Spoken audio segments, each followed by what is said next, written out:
morning. I'm Tadge Juechter. I'm the chief engineer of the Corvette. Been working on Corvettes for 20 years and never been prouder than now bringing out this new Stingray. I mentioned aerodynamics. A lot of people use the term race inspired. Race inspired doesn't mean anything. I mean, that just means I saw a race and I was inspired to go do something, right? We use the actual race technology and techniques transferred straight from the track right onto the street. So you can see the visual functional elements of the car. I mentioned the challenge, the design challenge we had on doing a car with essentially carryover proportions.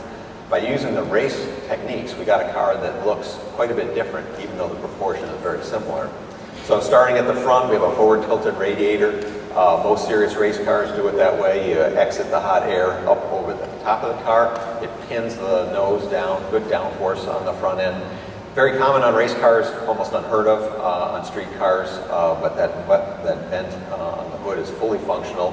And even the louvers are designed to enhance that flow. Each of those elements is canted at a slightly different angle.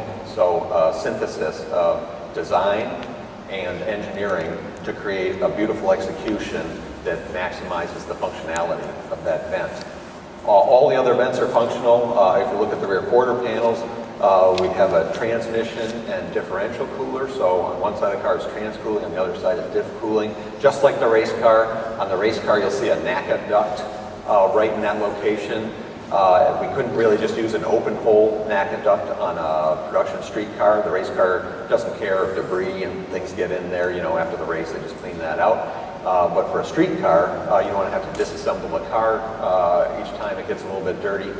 So we had to come up with a very highly engineered, again, it's a synthesis of design and engineering to create something that's beautiful and very functional to get the cooling flow.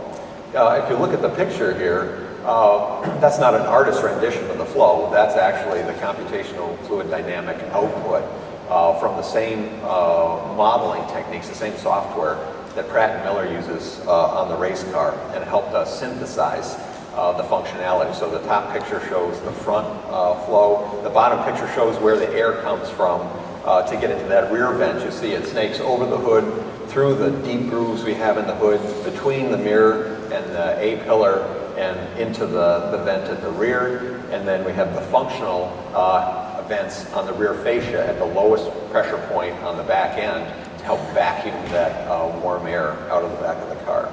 So extremely good for drag and downforce, and that's why the race car uses it. That's why we use it. Keeps all the hardware in the back of the car, helps us for weight distribution. So it's a really nice aesthetic and functional solution.